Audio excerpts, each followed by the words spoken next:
Assalamualaikum warahmatullahi taala wabarakatuh. Selamat berhujung minggu diucapkan kepada anda semua, penonton-penonton setia Hello Doktor. Apa khabar agaknya anda yang berada di rumah? Kita harapkan yang terbaik pastinya. Jaga diri kalau mungkin ada gejala ataupun simptom yang kurang enak seperti sesama ke batuk ke macam demam sikit ke, cepat-cepat pergi jumpa doktor, okey? Jangan biarkan keadaan ini berterusan, takut benda lain pula. Walaupun kita risaukan tentang COVID-19 ni, tapi jangan lupa ada lagi masalah kesihatan yang lain yang perlu kita ambil kira. Lebih-lebih lagi ibu bapa lah, kan kena lebih cakna, kena lebih sensitif dengan keadaan anak di rumah. Okey, jadi pada hari ini pastinya kita harapkan anda semua berada dalam keadaan yang selesa, yang sihat di rumah, kan. Sambil-sambil tu ikuti kami di Facebook Hello Doktor TV3.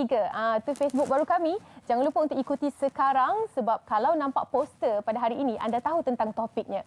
Topik tentang kesihatan rahim dan juga sindrom MRKH. Itu yang akan kita bincangkan pada hari ini. Kalau anda mungkin ada sebarang pertanyaan, komen maupun persoalan, boleh komenkan saja di sana. InsyaAllah nanti sepanjang siaran kita akan ajukan soalan itu kepada yang lebih pakar. Ada pakar jemputan kita pada hari ini yang akan perhalusi, yang akan mendalami tentang topik itu. Dan juga kita akan bawakan seorang penerbit daripada drama Rahimah Tanpa Rahim.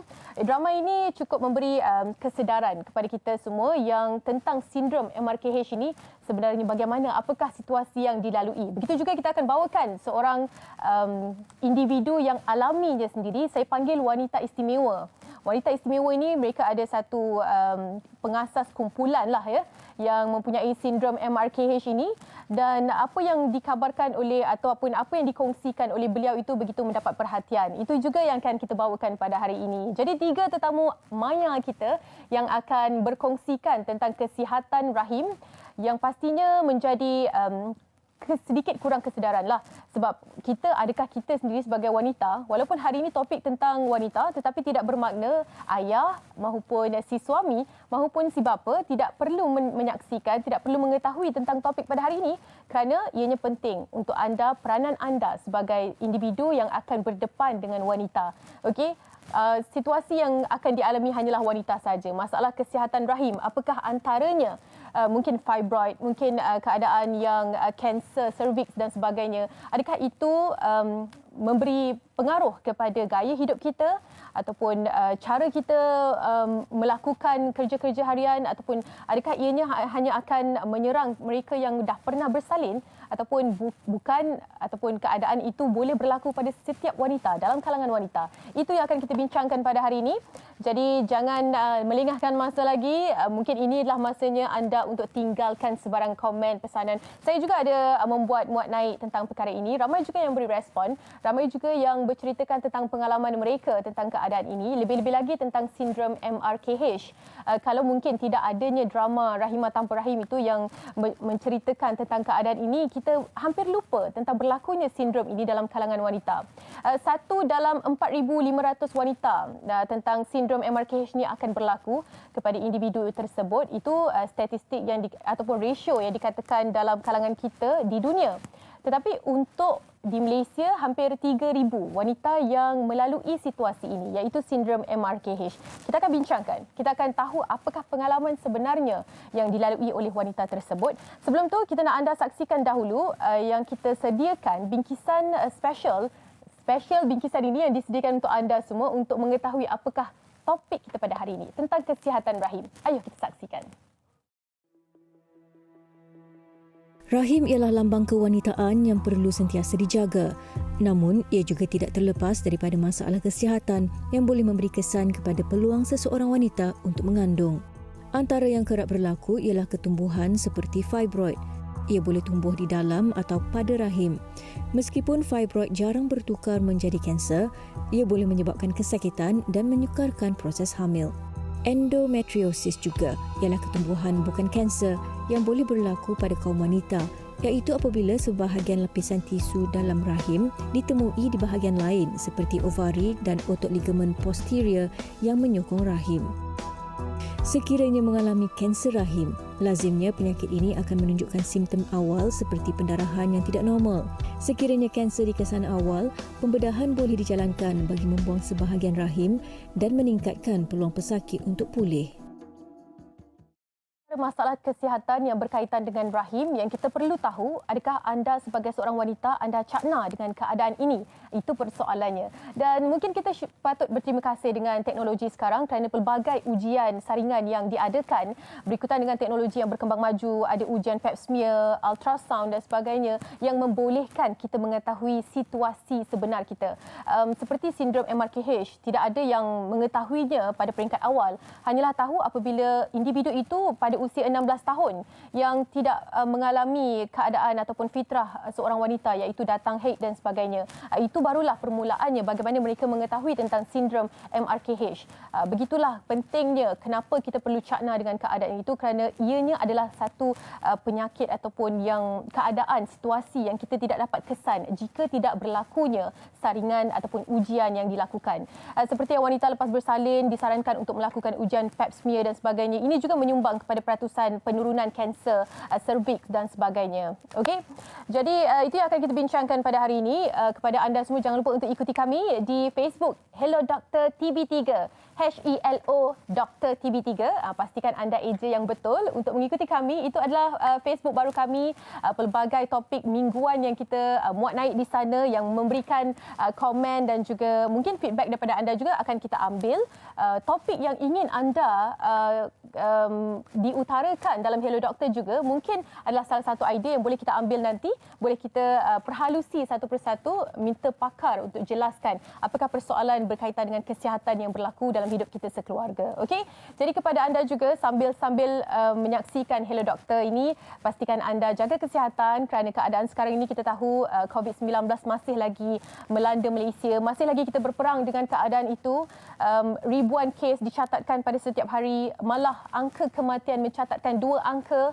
Itu yang membimbangkan. Jadi kesihatan kita perlulah jaga. Imunisasi badan perlulah ditingkatkan untuk mengelakkan diri kita daripada terkena jangkitan COVID-19 ini. Okey, jadi kepada anda semua yang mungkin dalam kalangan ataupun keluarganya ada positif COVID-19, peranan anda untuk memberi sokongan moral kepada mereka, bagaimana untuk tidak jadikan mereka ini begitu asing dalam kalangan kita kan. Benda nak jadi itu satu hal, tapi kita boleh elakkan daripada terkena dan boleh membantu kerajaan untuk menurunkan penularan wabak COVID-19 ini. Okey. Jadi sambil-sambil tu kepada anda semua boleh tinggalkan segala pesanan, komen maupun pandangan anda berkaitan dengan topik kita pada hari ini. Kita nak rehat seketika, kembali selepas ini bersama dengan tetamu Maya kita.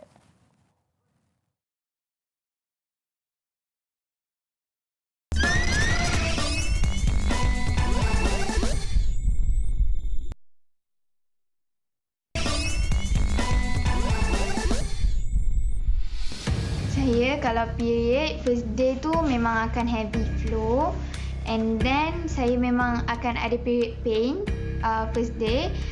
Period pain tu teruk lah, dia macam stomach cramp and kadang-kadang sampai muntah and sakit kepala. Pengalaman saya terhadap period pain ni sangat teruk lah. Sehinggalah saya berkahwin, dia jadi seperti perut sangat memulas, senak, rasa macam nak pingsan, berpeluh-peluh. Selalunya apa yang saya buat, saya tuam dengan air panas, letak ubat minyak panas dan selalunya saya akan ambil pil penahan sakit lah. Sehinggalah pada tahun 2014 saya melakukan surgery, ada endometriosis yang ada fibroid dan cyst kat dalam saya punya rahim. Selepas surgery itu pun pertumbuhan tubuh masih ada. Jadi maksudnya sampai sekarang dia tak hilang lagi lah. So, saya akan berhadapan dengan penyakit endometriosis ni mungkin sepanjang hidup saya lah. Baik, itu sedikit perkongsian daripada orang awam berkaitan dengan apakah situasi yang dialami. Dua wanita itu kongsikan keadaan apakah yang dialami semasa haid dan sebagainya. Dan pemeriksaan dilakukan, itu antara masalah-masalah kesihatan berkaitan dengan rahim yang boleh berpotensi untuk dialami oleh kita sebagai wanita. Adakah kita tahu bagaimana caranya? Dan kita akan perhalusi satu persatu jenis-jenis masalah kesihatan yang dialami dan apakah tanda awal yang boleh dirasai jika berkaitan dengan masalah kesihatan rahim ini. Terus sahaja kita bersama dengan tetamu Maya kita pada hari ini, Profesor Madya Ani Emilia Datuk Zainuddin, merupakan pakar perunding ginekologi kanak-kanak dan remaja Jabatan Obstetik dan Ginekologi Fakulti Perubatan UKM. Assalamualaikum doktor. Assalamualaikum Anim, apa khabar? Waalaikumsalam Doktor. Doktor, terima kasih bersama dengan kami dalam Hello Doktor. Okey, kita bercerita tentang keadaan ataupun masalah kesihatan rahim sebagai permulaannya, mukadimahnya. Apakah yang kita perlu tahu? Mungkin jenis-jenis yang cakna ataupun kurang pengetahuannya, wanita perlu tahu. Silakan Doktor.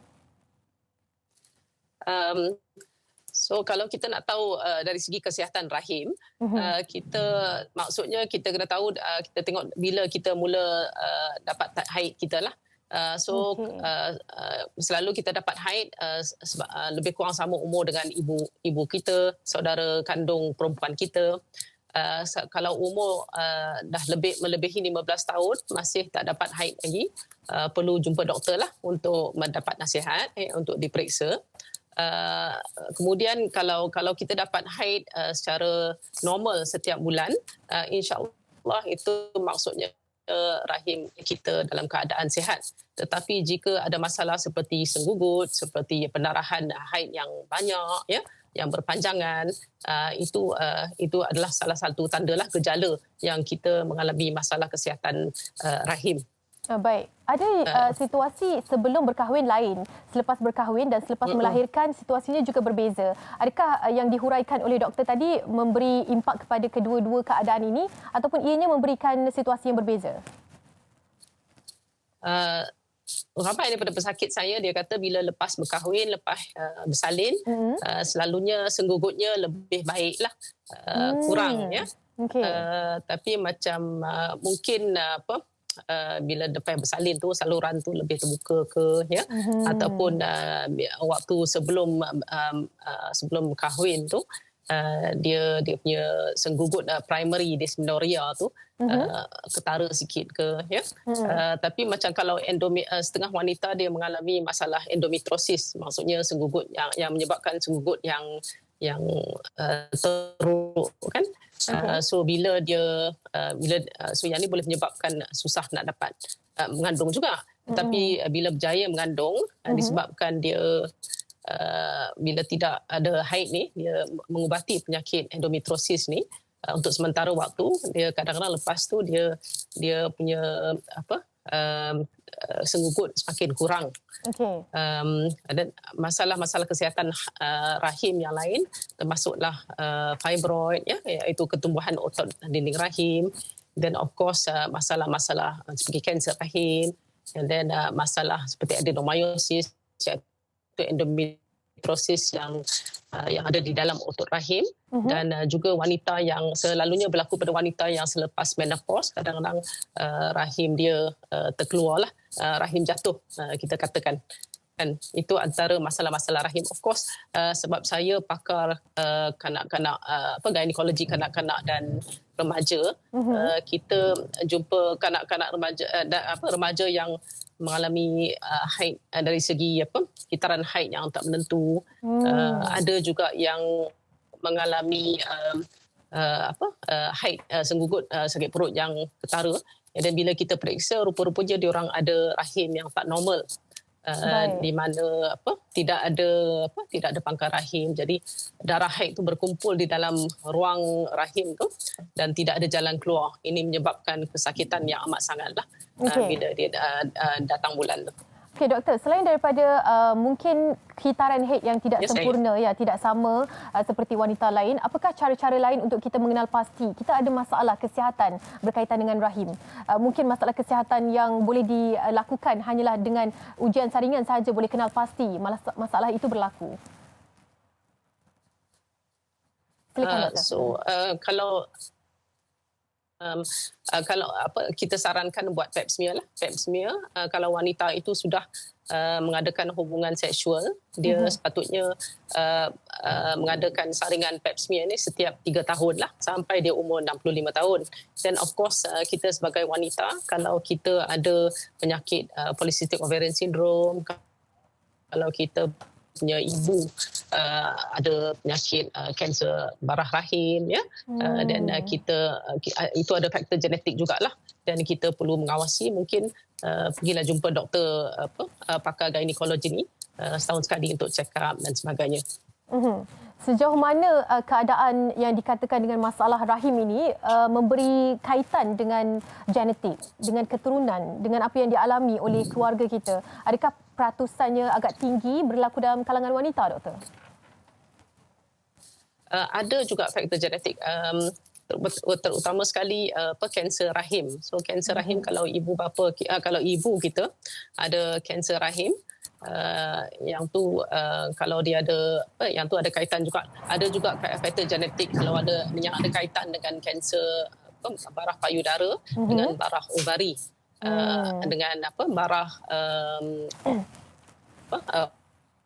usus. Baik. Juga. And then dari segi penyakit endometriosis dengan fibroid pun juga ada faktor genetik juga. Okey, saya ada terbaca tentang satu artikel berkaitan dengan rahim jatuh ataupun situasinya di mana lemah otot di bahagian pelvis yang menjadikan rahim itu jatuh dan sebagainya. Dan keadaan ini ada yang mengambil alternatif untuk melakukan perubatan tradisional untuk menaikkan semula rahim dan sebagainya. Apa komen doktor untuk situasi ini? Kadang-kadang yang wanita yang belum berkahwin pun boleh mengalami situasi ini. Kita selalu kena, kalau dari segi perubatan tradisional tu, kita kena jaga-jaga sikitlah. Bukan saya anti ubatan tradisional, tapi kadang-kadang kita tak tahu apa bahan di dalam dia. Kan Anin? So macam kadang-kadang ubat-ubat yang tradisional atau ubat-ubat yang disyurkan ni mungkin mengandungi hormon, so hormon ini boleh membawa juga kepada penyakit rahim lah. So kalau kadang-kadang kita tak tahu apa bahan di dalam kandungan dalam ubatan rahim tu. So lebih baik saya syurkan kalau ia pun pergi jumpa dengan doktor lah, dengan pakar gynae. Baik. Okey doktor, ada seorang rakan kita di social media bertanyakan tentang satu soalan daripada Citra Indah. Assalamualaikum doktor, saya 16 tahun, berumah tangga tapi belum dikurniakan zuriat lagi. Pernah jumpa doktor pakar bagi tahu saya tiada masalah, tapi 2 tahun ni saya selalu sakit perut dan kitaran haid saya berwarna hitam. Jadi mohon sedikit pencerahan. Keadaan kitaran haid dia pun bertukar warna, berwarna hitam dan berumur 16 tahun, 2 tahun dah berkahwin, masih lagi belum punya anak. Penjelasan sedikit doktor. So selalunya kalau kitaran haid warna hitam ni kita kena cek balik. Tapi selalu macam kalau kita tengok dari segi kitaran haid dia, mula-mula tu dia coklat. Lepas tu dia darah merah. Kan? Lepas tu mungkin dia coklat-coklat, dia hitam-hitam sikit. Kalau hitam-hitam sikit tu selalunya biasalah, lazimlah. Kita tak perlu risau sangat. Kebanyakan wanita, boleh kata 80%, 80-90% dalam tahun pertama kahwin, kalau dia mengadakan hubungan seksual yang kerap lah juga dengan suaminya, dengan pasangan dia, insyaAllah dia boleh mengandung. Yang selebihnya akan mengandung dalam setahun kemudian. Tapi kalau lebih daripada tu masih belum mengandung, boleh pergi jumpa doktor lah. Kita kesan kenapa. Adakah umur juga main peranan? Sebab dikatakan umur dia 16 tahun. Adakah ianya terlalu muda untuk dikaitkan dengan keadaan ini ataupun bagaimana? InsyaAllah tak. Kalau muda tu dia kadang-kadang kalau seseorang wanita remaja tu kalau dia baru saja dapat haid kan, kadang-kadang dalam 3 ke 5 tahun pertama selepas dia mula-mula dapat haid, dia punya sistem hypothalamus pituitary ovary axis tu PAXI, HPO dia yang iaitu sistem hormon daripada otak ke ovari ke rahim kan, dia tidak matang lagi. So budak-budak remaja ni boleh dikatakan kalau dia punya period tak menentu, dia tidak mengalami ovulasi. Iaitu ovari ni tidak keluarkan telur lah, jadi dia susah sikit nak mengandung. Tetapi selalunya kalau budak muda selalu dia senang lah nak mengandung, insyaAllah. Mungkin kita perlu periksa suami dia lah. Okey, yelah, dia tidak boleh satu situasi hanyalah letak pada wanita sahaja, betul tak? Okey doktor, kita nak rehat seketika dengan kongsikan satu bingkisan yang disediakan. Ini berkaitan dengan kru kami ataupun kami dah sempat untuk kompilasi beberapa situasi di mana jualan dalam talian ini melibatkan pengambilan dari segi ingin memperbarui ataupun menyihatkan keadaan rahim dan sebagainya. Jadi ini juga boleh memberi masalah kesihatan kepada rahim. Ayo kita saksikan.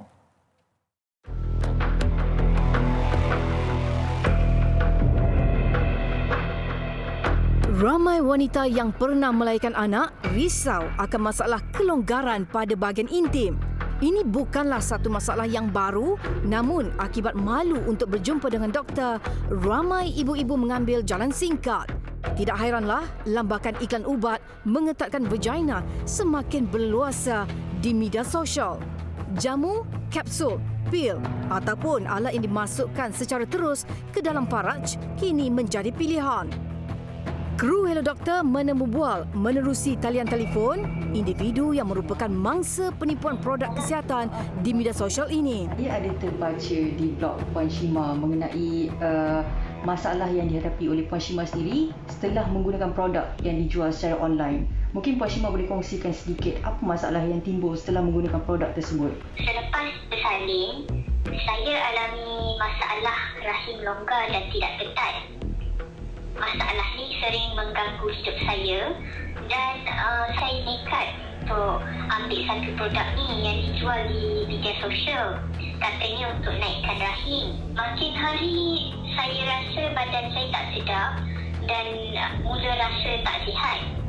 Period saya waktu tu pun tak teratur dan yang paling ketara saya terasa sakit sangat dekat bahagian bawah perut. Shima, ibu kepada 3 orang anak, mengakui dia pernah mengambil pil untuk mengetatkan bahagian intim. Lebih 5 tahun, Shima membeli produk yang tidak mendapat kelulusan secara dalam talian dek kerana segan mendapat khidmat nasihat doktor. Akibat tindakannya mengambil pil, doktor mengesahkan dia menghidap kanser rahim tahap 2. Mahu atau tidak, kini Shima terpaksa menjalani rawatan di hospital. Tiada kajian yang menunjukkan produk yang dijual atas talian tanpa kelulusan Kementerian Kesihatan Malaysia dapat mengetatkan alat sulit wanita. Dapatkan nasihat doktor terlebih dahulu sebelum membuat keputusan yang mungkin memberi kesan sampingan yang serius. Biar berkelahi dulu, jangan berkelahi kemudian. Segmen bongkar Hello Doktor TV3. Itu antara kesan yang boleh berlaku jika kita ni alpa dengan sebenarnya boleh berlaku masalah kesihatan rahim yang berkaitan dengan pembelian dalam talian yang tidak sah. Kadang-kadang sekarang ni kita tengok sales melonjak-lonjak bila cerita tentang ini boleh ketatkan rahim, ini boleh menjadi dara semula dan sebagainya. Itu situasi yang berlaku. Okey, kita masih lagi bersama dengan Profesor Madya Ani Emilia, kini berada di talian melalui panggilan video. Doktor? Doktor? Okey, kita harapkan kita agar dapat hubungi doktor semula sebab kita banyak sangat nak mendapatkan huraian dan juga penjelasan daripada doktor. Lebih-lebih lagi berkaitan dengan situasi ini di mana bila berlakunya penjualan dalam talian ini mendapat perhatian yang cukup tinggi dalam kalangan wanita. Sama ada pernah berkahwin ataupun belum pernah berkahwin, mereka cukup taksub untuk membeli dan mengamalkannya. Bukan sahaja memberi kesihatan pada diri sendiri, tapi bagaimana keadaan itu boleh menjadikan kesihatan yang lebih dirisaukan lagi seperti kanser dan sebagainya. Okey, kita nak rehat seketika. Kita masih lagi cuba untuk menghubungi Profesor Madya Ani Emilia untuk mendapatkan huraian dan juga penjelasan beliau. Tapi nak rehat seketika, kembali selepas ini. Jangan ke mana-mana, teruskan bersama dengan kami dalam Hello Doktor.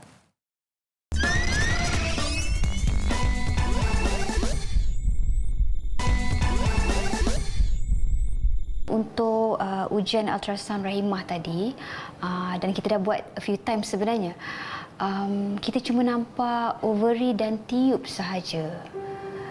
Dan memandangkan tadi rahimah ada cakap rahimah tak pernah datang period kan, saya suspek rahimah sebenarnya dilahirkan tanpa rahim. Itu dia sedutan drama Rahimah Tanpa Rahim yang memupuk kesedaran dalam kalangan wanita berlakunya sindrom MRKH ini dalam kalangan kita sebenarnya. Tetapi mungkin peranan ataupun perhatian kurang diberikan. Jadi ini adalah satu sedutan drama dan juga drama yang baik. Tadi tu sebenarnya merupakan pengasas kumpulan MRKH Malaysia dan beliau juga melalui situasi yang sama iaitu sindrom MRKH. Kita akan bawakan beliau sebentar nanti. Tapi sebelum tu kita ingin bersama dengan Profesor Madya Ani Emilia yang kini berada di talian. Doktor, Assalamualaikum. Ya, saya. Doktor, kembali bersama dengan saya. Tapi mungkin kita hanyalah mampu untuk membuat panggilan telefon saja, ya? Ya, minta maaf. Sini hujan lebat. Banyak-banyak. Okey. Tak apa, Doktor. Doktor, kita teruskan perbincangan kita pada hari ini. Ya, saya.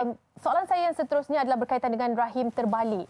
Dan dikatakan juga situasi ini boleh menyukarkan individu tersebut untuk hamil. Apa penjelasan, Doktor? Okey. Boleh kata 20% daripada semua wanita akan ada rahim yang terbalik ni lah, retroverted uterus. So kalau dalam keadaan dia dilahirkan begitu, selalunya insya-Allah dia tidak akan mengalami masalah nak mengandung. Tetapi kalau rahim terbalik tu ada kaitan dengan penyakit seperti endometriosis ataupun fibroid, ini boleh ataupun dia banyak parut, banyak additions disebabkan pembedahan yang lalu, ini mungkin boleh menyebabkan kesukaran untuk dia hamil. Adakah keadaan ini akan menyukarkan lagi beliau ataupun individu tersebut untuk menjalani kehidupan dan juga kitaran haid akan berbeza dengan wanita lain? Kalau rahim terbalik selalunya tak. Dia tidak mengalami haid, darah haid itu insya-Allah tak ada masalah keluar, tapi mungkin dia kalau ada kaitan dengan penyakit seperti endometriosis atau fibroid, mungkin boleh menyebabkan haid yang berpanjangan, darah haid yang banyak ataupun senggugut yang sakit lah, yang teruk. Baik. Okey, kita akan bincangkan juga, Doktor, tentang sindrom MRKH seperti yang sekarang ini seringkali dibualkan. Kesedarannya bertambah apabila adanya drama yang membawakan tentang topik ini. Sindrom ini, apa pengenalannya mungkin yang boleh kita tahu, Doktor? Dikatakan dengan 1 dalam 4,500 wanita di seluruh dunia akan mengalami sindrom MRKH ini. Mungkin sedikit penjelasan daripada Doktor. Boleh. Sindrom MRKH ni adalah satu sistem sindrom congenital di mana wanita itu dilahirkan tanpa rahim, tanpa pembentukan rahimnya dan selalunya juga tanpa saluran faraj. So dia berlaku dalam 4,000 ke 5,000 wanita. Dan dia wanita ni dia punya karyotype, dia punya kromosom adalah normal 46XX dan dia punya kilang telur ovari itu adalah normal. Jadi dia ada buah dada, dia nampak macam perempuan, dia wanita biasa lah dia. Cuma dia tidak ada rahim dan tidak ada saluran faraj sahaja. Mungkin dari segi luarannya tidak dapat dikesan. Kita terus saja ingin mengetahui apakah sebenarnya pengalaman yang dialami oleh wanita tersebut. Doktor, kita nak raikan juga Nur Syazwani Abdul Rahim, ya, Doktor? Ya, saya. Okey, Nur Syazwani Abdul Rahim ataupun Wani Ardi kini melalui panggilan video. Assalamualaikum, Wani. Waalaikumsalam. Wow, dah jadi pelakon lah dia sekarang. Okey, Wani. Wani mungkin boleh kongsikan. Wani sebagai seorang pengasas dan wanita pertama yang tampil di Malaysia ini untuk mengakui keadaan itu. Sukar untuk berada di hadapan halayak untuk mengakui situasi yang keadaan tiada rahim. Kita sebagai wanita ini itu adalah satu yang sangat sukar bagi saya. Dan mungkin boleh kongsikan apakah sebenarnya keadaan yang dialami dan mungkin pada tahap ini apakah yang perlu kita tahu tentang keadaan ini, Wani?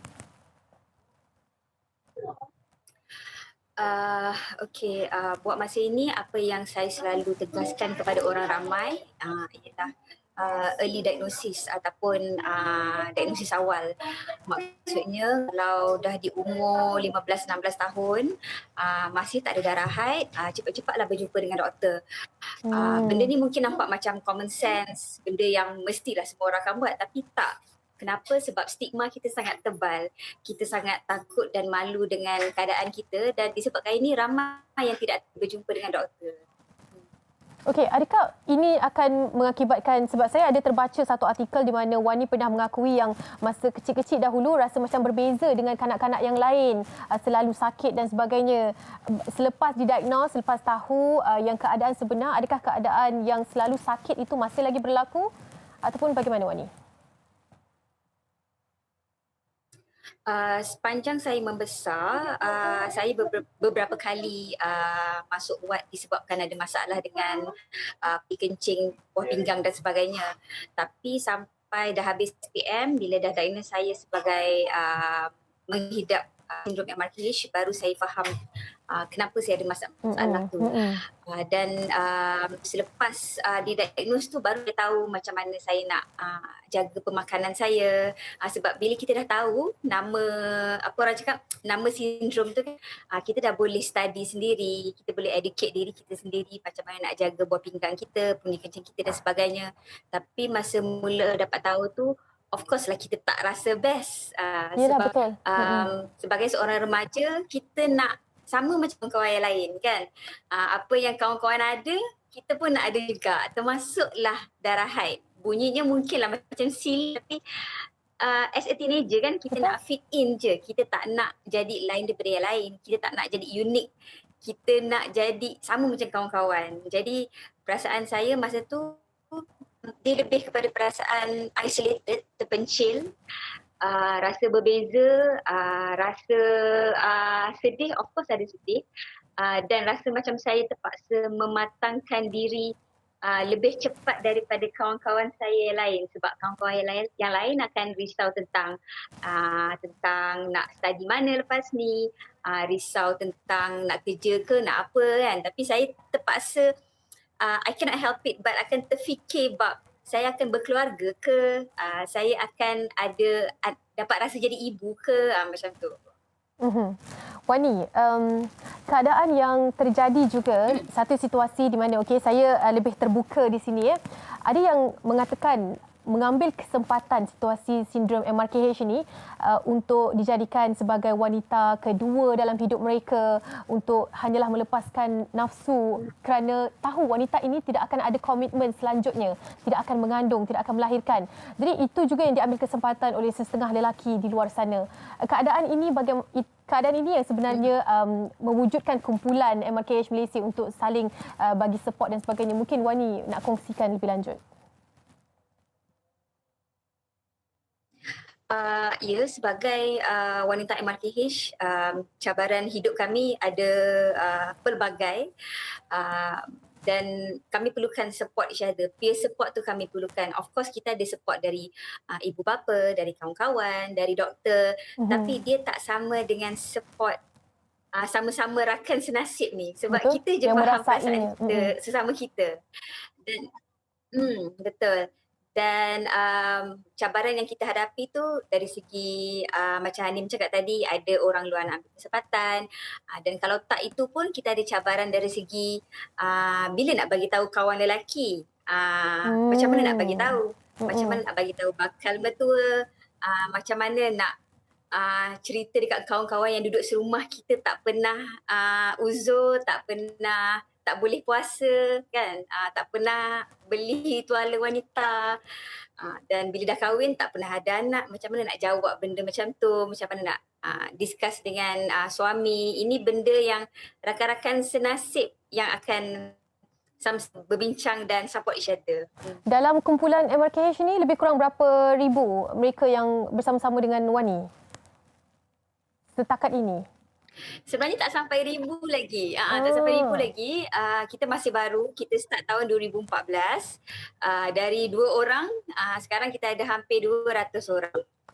Dan 200 orang ni pun ada pelbagai pendirian dari segi keselesaan privasi dan sebagainya. Tak semua selesa untuk duduk dalam WhatsApp group dengan ahli-ahli yang lain ataupun Facebook group. Ada yang menjadi ahli tapi dia boleh berkomunikasi dengan saya seorang saja, separately, sebab dia isu yang sensitif kan. Jadi betul. Tak semua yang boleh bercakap tentangnya dalam group. Walaupun dalam group saja pun tak semua yang berani. Jadi ada yang boleh cakap one to one saja. Tapi yes, kita ada almost 200 ahli, bukan orang Malaysia saja, kita ada orang dari Singapura, dari Indonesia. Dan walaupun 200 ni macam sikit, tapi bila kita fikir dia punya kebarangkalian tu 1 dalam 4 ke 5 ribu kan. So kali 100 kali 5 ribu. So that's how many Malaysians we have covered so far lah, insyaAllah. InsyaAllah. Okey, Wani, kita juga bersama dengan Profesor Madya Ani Emilia, kini berada di talian. Kita nak juga mendapatkan penjelasan doktor. Doktor, bagaimana mereka ini melalui situasi, ialah tidak datang haid, tidak berlakunya seperti fitrah wanita lain. Adakah kehidupan mereka dianggap dari segi kesihatan, dari segi gaya hidup, bagaimana mereka ini sebenarnya lalui? Silakan doktor. MRKH ni ada dua jenis, Anim. Jenis pertama yang ada dia hanya tidak ada pembentukan rahim dengan farad sahaja. Bahagian lain badan dia normal. Manakala yang jenis kedua pula dia ada kaitan dengan bahagian-bahagian badan yang lain yang tidak normal seperti masalah pendengaran, masalah jantung, tulang belakang, jari jemari dengan buah pinggang. Jadi selalunya wanita yang jenis satu ni dia tidak ada masalah dari segi kesihatan dia lah. Cuma dia tidak boleh, of course dia tak boleh sukar untuk mengandung dan ada kesukaran untuk mengadakan hubungan seksual dengan suami. Dia perlu pembentukan faradnya lah, kita ajar dengan dilator. Manakala wanita yang daripada jenis dua ni, dia mungkin ada masalah kesihatan yang lain lah yang berkaitan. Dari segi itulah jadi wanita yang daripada jenis pertama ni selalunya insya-Allah dia orang sihat. Cuma of course bila dapat tahu yang mereka mengidap sindrom ini memberi tekanan mental dan emosi kepada mereka lah. So alhamdulillah ada pengasas MRKH Malaysia seperti Wani ya, dia banyak membantu ramai wanita yang mengidap sindrom ini dan alhamdulillah saya rasa setakat ni dah lebih 200 orang yang masuk grup dia lah, dan kami pun cuba bagi bantuan dari segi medical kan. Tapi yang mereka perlukan ia adalah sokongan daripada ibu bapa, daripada pasangan dan daripada masing-masing lah, sebab masing-masing memahami situasi masing-masing kan. Tetapi saya ada buat kajian bersama dengan Dr. Harizah, dengan Prof. Azura, dengan Dr. Aniza. Kita tengok dari segi kita mengkaji impact diagnosis MRKH ke atas wanita-wanita MRKH ni. Memang impact tu besar lah, impact dari segi bagaimana mereka merasa diri mereka sendiri kan, sebagai wanita, identiti wanita mereka, bagaimana hubungan mereka dengan keluarga, dengan pasangan, ini semua ada impact, you know. And then of course tapi ramai juga yang ada ways of coping, you know. So mereka tengok dari segi kebaikan lah, dan maksudnya mereka tidak perlu melipet, mereka boleh puasa penuh kan, mereka dapat beribadat lebih banyak. Kan? So, bagaimana dengan keadaan, yelah sebab kita nak kaitkan dengan keadaan semasa, adakah imunisasi badan berbeza dalam kalangan wanita yang mempunyai sindrom MRKH ini? Adakah mereka juga terdedah kepada risiko yang tinggi untuk situasi seperti virus COVID-19 dan sebagainya? Mungkin ada penjelasan daripada doktor sendiri? Rasanya insya-Allah tak. InsyaAllah dia orang tidak ada masalah pembentukan rahim tu daripada mereka di dalam sebagai janin lah, di dalam rahim ibu mereka ya. Ini ada faktor-faktor genetik juga. Tapi dari segi daya ketahanan mereka, sistem imunisasi mereka, saya rasa tidak ada kesan lah yang negatif ke atas itu.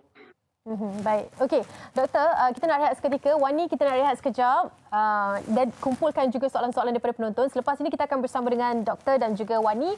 Seketika nanti, jangan ke mana-mana, teruskan bersama dengan kami dalam Hello Doktor.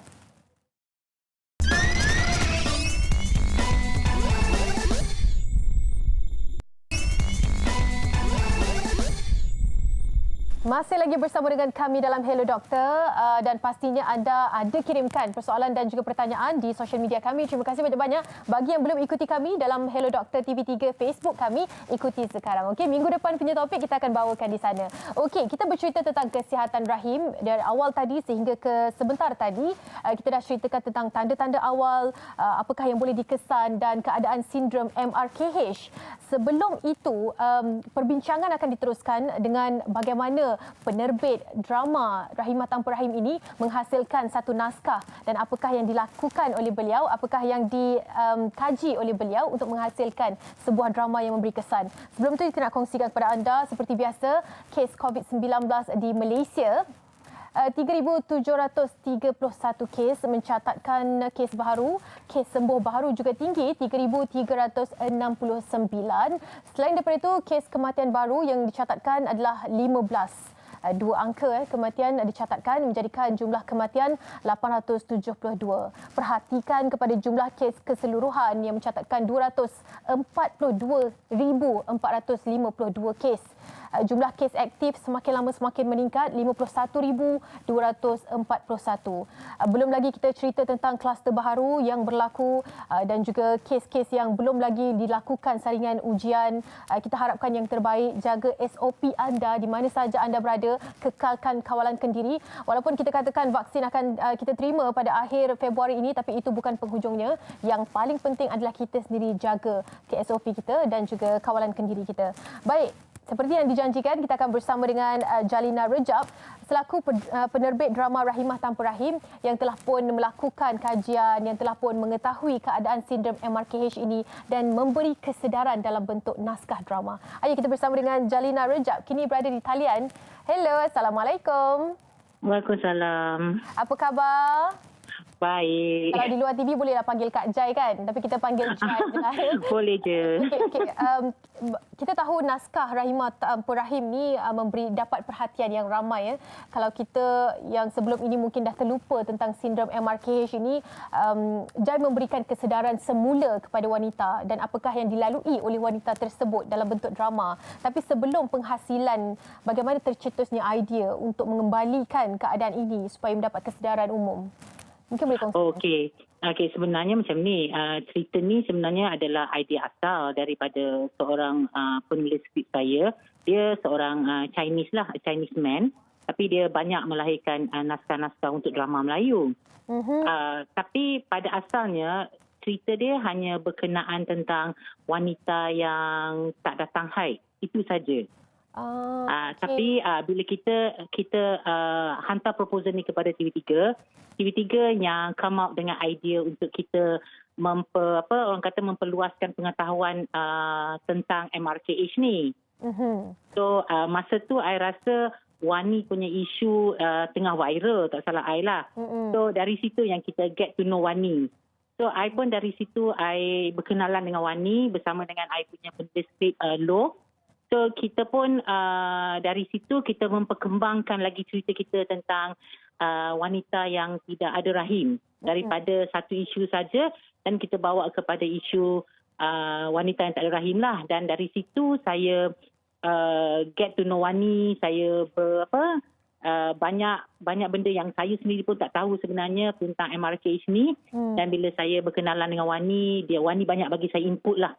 Bagi input kepada saya dan juga penulis skrip saya untuk bercerita tentang nasib dan bagaimana keadaan wanita-wanita yang tak ada rahim ni. Cuma tak adalah cerita Rahimah Tanpa Rahim ni 100% kisah wanita yang tak ada rahim. Dia cuma impact bila you tak ada rahim, apa yang akan you hadapi, depress you, masalah you kan. Hanya kerana satu benda saja you disingkirkan oleh masyarakat, you tak diterima. Itu sebenarnya cerita Rahimah Tanpa Rahim. Ianya subplot kepada mencantikkan cerita inilah kan? Ya, dia lagi untuk orang kata untuk kuatkan lagi cerita ni. Untuk menghasilkan sebuah naskah yang pastinya mendapat perhatian, ada juga yang mengatakan pelbagai komen netizen, kita kalau nak ambil satu persatu tu ia menghangatkan lagi situasi ini. Tapi kesedaran mereka yang diambil kira sekarang ini, adakah sukar untuk memastikan mereka mendapat mesej yang sebenarnya? Apakah yang ingin disampaikan dalam drama ini? Saya rasa bila di awalnya memanglah ramai netizen-netizen yang macam anggap tajuk ni macam satu tajuk yang kelakar, yang boleh orang kata diperlekehkan kan.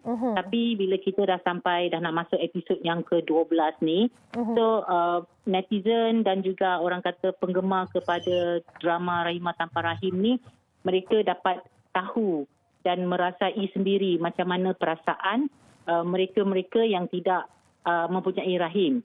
So saya rasa dari episod ke episod ada penyedaran kepada masyarakat untuk lebih prihatin kepada masalah MRTH ni. Betul. Sebab saya sendiri tengok dalam Twitter dan juga ramai juga yang DM saya yang macam say thank you dekat saya sebab orang kata memberi kesedaran kepada ibu bapa lah, especially ibu bapa supaya ambil berat tentang anak-anak mereka yang bila satu tahap umur anak tak datang haid kan.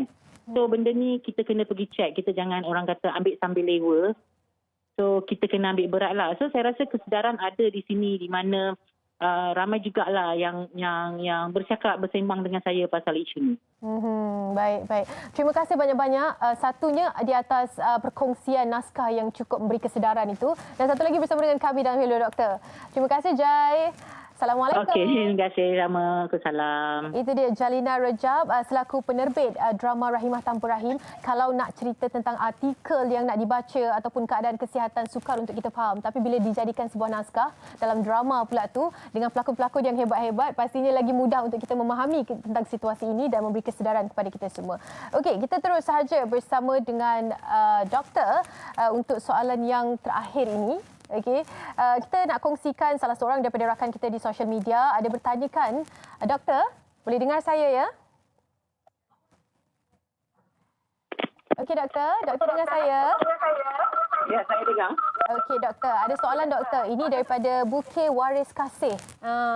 Saya ada endometriosis stage 4. Dah 2 kali operate buang tapi sekarang masih ada lagi paling besar. Saiznya 8 cm. Saya operate sampai terpotong usus sebab banyak kali operate. Adakah sis saya boleh membesar lagi dan apa yang patut saya lakukan? Doktor cakap tak boleh operate lagi sebab berisiko. Mohon sedikit pencerahan doktor. Boleh doktor?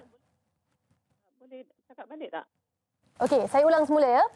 Okey, situasinya adalah beliau mempunyai endometriosis stage 4. Okey, stage 4 doktor. Dah 2 kali dioperate buang tapi sekarang masih ada saiznya 8 cm dan dah operate banyak kali sampai terpotong usus. Apa yang dikabarkan oleh doktornya dah besar tapi tak boleh buat operation lagi sebab takut berisiko. Jadi soalannya adalah adakah sis ini boleh membesar lagi doktor? Boleh insya-Allah. Boleh tapi apa itulah bila itu memang itu cabaranlah untuk wanita-wanita yang mempunyai endometrioma ni, ovarian cyst yang berkaitan dengan endometriosis. Memang setiap dia memerlukan operation pembedahan yang berkali-kali. Dan setiap kali kita buat pembedahan disebabkan reaksi di dalam tubuh badan tu terhadap pembedahan kita, dia menyebabkan adanya macam parut-parut lah di dalam bahagian abdomen kita yang menyebabkan bahagian usus kita punya kulit air kencing, saluran-saluran kencing kita dia melekat-melekat kepada bahagian-bahagian badan kita yang lain, kepada rahim, kepada ovari dan seumpamanya. So ini menyebabkan setiap kali kita melakukan pembedahan, dia menaikkan risiko untuk kecederaan berlaku lah. So mungkin itu sebabnya puan mengalami kecederaan ke atas usus kan. Jadi tapi sekarang ni mungkin puan boleh cuba ubat. Ada satu ubat yang doktor boleh bagi yang mungkin boleh tolong mengecutkan sis ni lah. Tapi puan tu perlu bincang dengan pakar ginekologi dia. Dari segi pembedahan tu mungkin perlu monitor dulu dan bincang baliklah. Kalau nak buat pembedahan pun mungkin perlu pembedahan yang buang rahim teruslah, buang rahim dengan ovari. Tapi of course dia ada kaitan, kita kena tanyalah dia dari segi dia dah ke anak-anak dia dah umur berapa dan sebagainya kan. So ini memang masalah yang ada agak complicated lah. Baik. Okey, terima kasih banyak-banyak doktor. Doktor sebenarnya banyak yang ditanyakan tapi tak apa, insya-Allah kita akan bawakan topik ini nanti kalau ada masa lagi. Terima kasih banyak-banyak doktor bersama dengan kami dalam Hello Doktor. Profesor Madya Ani Emilia Zainuddin yang merupakan pakar perunding ginekologi kanak-kanak dan remaja Jabatan Obstetrik dan Ginekologi Fakulti UKM. Terima kasih banyak-banyak. Okey, Assalamualaikum. Itu dia sedikit perkongsian. Kalau anda ikuti kami dari awal tadi, banyak sebenarnya yang dikongsikan oleh doktor. Harap-harapnya perkongsian ini dapat dijadikan iktibar, dapat dijadikan sebagai satu mengubah gaya hidup kita sebagai wanita untuk mengelakkan diri kita daripada masalah yang boleh berlaku berkaitan dengan rahim. Okey, selain daripada itu, kita juga nak kongsikan kepada anda pada minggu hadapan, kita akan bawakan topik tentang kanser dalam kalangan kanak-kanak. Ini adalah satu topik yang cukup penting. Ibu bapa di luar sana, jangan lupa untuk ikuti kami dalam Hello Doktor minggu hadapan. Sekian saja, saya Ani Mizati. Jumpa minggu hadapan. Assalamualaikum.